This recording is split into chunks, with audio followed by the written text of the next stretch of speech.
J'ai passé presque toute ma vie à l'église. Et là, je vois deux types de personnes. Deux types de prières. Je vois des personnes qui prient et qui ne font que parler, parler jusqu'à dire Amen. Ils ne laissent même pas le temps à Dieu de parler. C'est eux qui parlent tout seuls. Ils exposent tous leurs problèmes.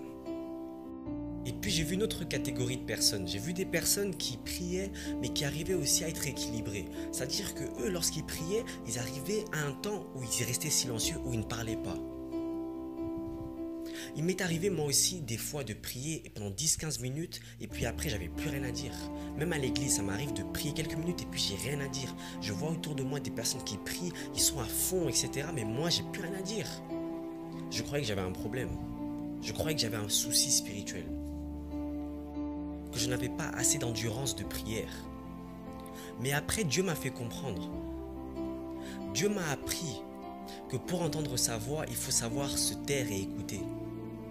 Il m'a fait comprendre que la prière c'est pas que la bouche, la prière c'est aussi les oreilles.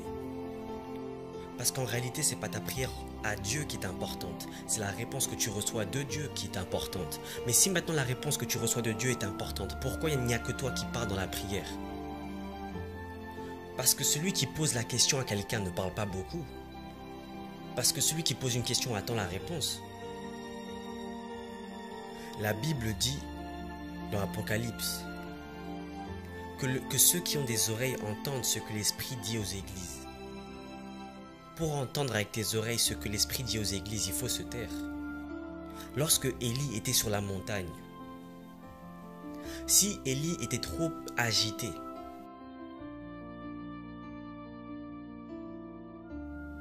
il n'aurait pas entendu le son doux et léger. Parce que pour entendre le son doux et léger, il faut rester calme. Parce que c'est un son doux et léger. Tu ne peux pas entendre le son doux et léger si tu es trop agité, si tu parles. C'est d'ailleurs comme ça que Élie a pu voir que la voix de Dieu n'était pas dans le feu, ni dans le tremblement de terre, mais dans un son doux et léger.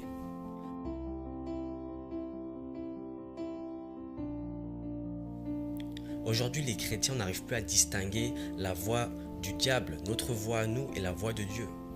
Parce qu'on ne laisse pas Dieu s'exprimer. Et comment veux-tu être dirigé par un Dieu dont tu ne connais pas la voix? Tu feras beaucoup d'erreurs. D'ailleurs, l'une des raisons pour laquelle Dieu te parle dans le sommeil. Dieu te parle dans le sommeil parce que c'est le seul moment où tu n'es pas sur ton téléphone, c'est le seul moment où tu n'écoutes pas de la musique, où tu ne regardes pas la télé, où tu ne regardes pas une série, où tu n'es pas entouré par tes amis, ni par tes parents, ni par tes proches.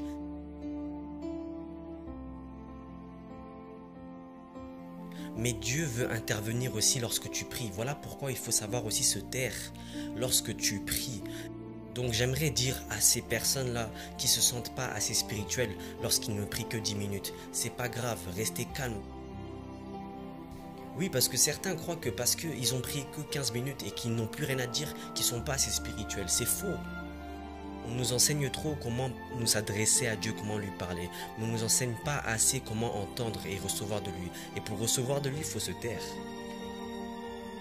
Une fois que tu as compris ce que je viens de te dire, tu entendras la voix de Dieu. Et tu n'auras plus peur. Tu seras plus troublé à l'idée de faire un choix. Parce que tu auras entendu la voix.